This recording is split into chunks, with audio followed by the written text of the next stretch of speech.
وہاں نسب نہیں چلتا، میرے نبی کی غلامی کا سکہ چلتا ہے۔ میرے بھائیو، یہ تبلیغ کا پیغام ہے۔ ہم کسی فرقے کے داعی نہیں، کسی فرقے کے نمائندے نہیں ہیں۔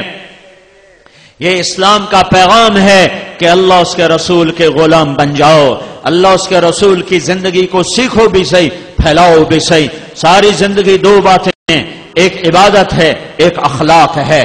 عبادت اللہ سے جڑنے کا ذریعہ ہے، وہ معاشرہ ایمانی معاشرہ نہیں ہے جس میں نماز نہ ہو، جس میں نماز نہ ہو، جس گھر میں نماز نہ ہو، وہ گھر ایمان والا نہیں ہے، اسلام والا نہیں ہے۔ جو ماتھا میرے رب کے سامنے نہ جھکتا ہو، یہ نصیبوں والا نہیں ہے، یہ ہارا ہوا ہے، یہ ہارا ہوا ہے۔ میرے بھائیو، میرے نبی کا پیغام دو باتوں میں دنیا سے جاتے ہوئے، الصلاۃ وما ملکت ایمانکم، میری امت ایک نماز نہ چھوڑنا، ایک اللہ کے بندوں سے اچھا سلوک کرنا، نوکروں سے، ماتحتوں سے، غلاموں سے انسان بن کے رہنا دین کی تکمیل ہے۔ حسن اخلاق کے ساتھ، معاف کرنے کے ساتھ، درگزر کرنے کے ساتھ، جو لوگوں کو معاف کرتا ہے اللہ اسے معاف کر دیتا ہے۔ تم نے یہ تو سنا ہوگا، نماز پڑھو گناہ معاف، حج کرو گناہ معاف، روزہ رکھو گناہ معاف، ذکر کرو گناہ معاف، تلاوت کرو گناہ معاف۔ لیکن صرف اگر اتنے ہی پر گناہ معاف ہوتے تو یہ تو بڑے تھوڑے سے کام تھے۔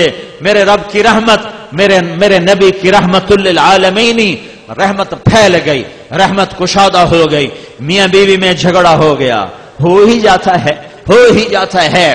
میرے نبی کے اخلاق ہیں، اگر خامند کو غصہ آئے تو بیوی چپ کر جائے، بیوی کو غصہ آ جائے تو خامند چپ کر جائے۔ مرد ہونے کی غیرت نہ دکھائے کہ میں مرد ہوں، یہ دیکھے کہ اس عورت نے اس کی خاطر بچے جنے، پیٹ پھاڑ دیا، ماں چھوڑ دی، باپ چھوڑ دیا، بھائی چھوڑ دیے، بہنیں چھوڑ دی، ایک بول پہ اس کے گھر آ گئی اور ساری زندگی پرائے گھر گزار دی، اور آگے سسرال والوں کی مرضی، اسے سولی پہ لٹکائیں یا محبت سے چلائیں۔ عام طور پر ہمارا معاشرہ، سسرالی معاشرہ بڑا ظالم معاشرہ ہے، آنے والی بچیوں کو تار کر کے رکھ دیتے ہیں۔ دوسری طرف سے بھی ظلم و ستم ہے، لیکن بہت کم ہے کہ کوئی بیوی کے عشق میں آ کر اپنے ماں باپ کو دھکا دے دے، لیکن یہ واقعات بہت تھوڑے ہیں۔ زیادہ واقعات یہ ہیں کہ سسرال والے لاتے تو بڑے لاڈ سے ہیں، پر پھر اس کی زندگی کو جہنم کی بھٹی بنا دیتے ہیں، چونکہ نبوت والے اخلاق سیکھے ہوئے نہیں ہیں۔ میاں بیوی کی زندگی میں دخل مت دو، میاں بیوی کی زندگی میں دخل مت دو۔ میں ابھی ایک اپنے علاقے کے بڑے ذمہ دار ہیں، میں ان کے بچے کا نکاح پڑھانے گیا تو فرما رہے تھے کہ میں نے بچے کا گھر الگ بنا دیا ہے، اور میری بیوی نے مجھ سے کہا کہ اس کا گھر الگ بناؤ کہ کہیں ہم میاں بیوی اپنے بچے کی زندگی خراب نہ کر بیٹھیں۔ ہم تو گزار چکے ہیں، یہ دونوں اپنی زندگی گزاریں، کہیں ہماری دخل اندازی کی وجہ سے دونوں میاں بیوی کی زندگی خراب نہ ہو جائے۔ میں ان کو حیران ہو کے دیکھ رہا کہ کوئی دین کا علم نہیں ہے، لیکن بعضی شرافتیں ایسی ہوتی ہیں جو میرا رب فطرت میں ڈال دیتا ہے۔ بہت بڑے ذمہ دار ہیں، لیکن میں قربان جاؤں تیرے اوپر میاں ظفر، تو نے کمال کر دیا کہ قاضی مولوی صاحب، میں نے کہا ہم دونوں کا، یہ میری بیوی نے مجھے کہا کہ ہم بچے کا گھر آباد کر رہے ہیں، کہیں ہماری وجہ سے ہمارے بیٹے کا گھر خراب نہ ہو، ہم اپنے گزار چکے ہیں، انہیں اپنی گزارنے دو۔ لیکن ایسی مائیں لاکھوں کروڑوں میں کوئی ایک ہوتی ہیں، ورنہ بڑی خوشیوں سے ڈولی لاتے ہیں اور پھر اپنے بد اخلاقی سے اپنے گھر کو انگارا اور بھٹی بنا دیتے ہیں۔ میاں بیوی میں کھٹپٹ ہو جاتی ہے، ہوتی رہے گی۔ میرا رب کہتا ہے یا ایھا الذین آمنوا ان من ازواجکم واولادکم عدوا لکم فاحذروہم، اے ایمان والو، میاں بیوی بچوں میں کھٹپٹ ہوتی رہے گی، یہ جنت ہے نہیں ہے، دنیا ہے، ہوتی رہے گی۔ لیکن کیا کرنا ہے؟ مٹانا ہے، بڑھانا نہیں، مٹانا ہے، بڑھانا نہیں، روکنا ہے، اٹھانا نہیں ہے۔ کچھ لوگ ایسے بد فطرت ہوتے ہیں کہ وہ لڑکی والوں کو الگ ابھارتے ہیں، کچھ لڑکے والوں کو الگ ابھارتے ہیں اور زندگیوں کو برباد کر کے پھر کہتے ہیں ویکھیا کیویں لڑایا، مزے لیتے ہیں۔ اور میرا نبی کہتا ہے اس قسم کے لوگ اللہ کی نظر میں اتنے ناپاک ہیں جیسے پاخانہ ناپاک ہوتا ہے۔ تو میرا اللہ کہہ رہا ہے اگر میاں بیوی میں کھٹ پٹ ہو جائے اور وہ کریں انتعف و تصفح و تغفر، وہ دونوں کریں ایک دوسرے کو معاف اور کریں دلوں کو صاف اور پھر ایک دوسرے کو دیں ہدایہ اور اپنی محبت کو واپس لے آئیں، فَإِنَّ اللَّهَ غَفُورٌ رَحِيمٌ، تو اتنی بات پر میں ان کے پچھلے سارے گناہ معاف کر دوں گا۔ یہ کبھی سنا ہے تم نے؟ نماز پہ گناہ معاف ہوتے ہیں، روزے پر ہوتے ہیں، یہ بھی سن لو کہ میرا اللہ تمہیں محبت کے ساتھ رہنا کتنا پسند کرتا ہے کہ اگر میاں بیوی جھگڑ پڑیں پھر صلح کر لیں تو اللہ تعالیٰ دونوں کے پچھلے گناہ معاف فرما دیتا ہے۔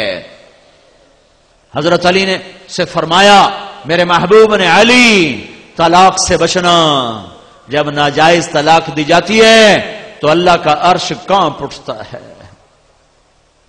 علماء نے فرمایا کوئی شخص یوں کہے انشاءاللہ میرا یہ پلاٹ مسجد کے نام پہ وقف، تو یہ وقف ہو گیا انشاءاللہ، اگر اللہ چاہے تو اللہ تو چاہتا ہے تم اللہ کے نام پہ دو، ٹھیک ہو گیا، گل سمجھ آئی؟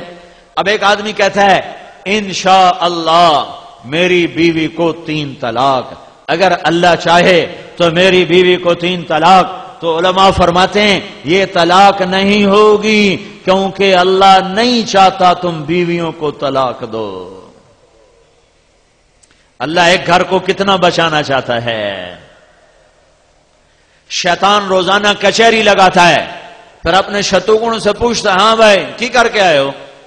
ایک کہتا جی چوری کرائے، کہا کچھ نہیں کیا۔ دوسرے کہتا جی نماز نہیں پڑھنے دی، کہا کچھ نہیں کیا۔ کہا جی میں نے سود کھلا دیا، کہا کچھ نہیں کیا۔ کہا جی میں نے جوئے کا اڈا چلا دیا، کہا کچھ نہیں کیا۔ کہا جی میں نے شراب کا اڈا چلا دیا، کہا کچھ نہیں کیا۔ یہ سارے بڑے بڑے گناہ وہ کہتا نہیں کچھ نہیں۔ ایک پچھو بھیڑ تو کالڑا شیطان کھلوندا لنگڑ، وہاں جی میں میاں بیوی نو لڑایا، کہا واہ واہ پترا کام تو کرتا اور میں نے میرے ہاں نہ لگ۔ اس کو آگے بلاتا ہے، اسے گلے لگاتا ہے، کہتا تو ایتھے میرے نال باؤ، کم بخت تو کم تا اے کرتا ہے، تسی کڑا کم کرتا ہے۔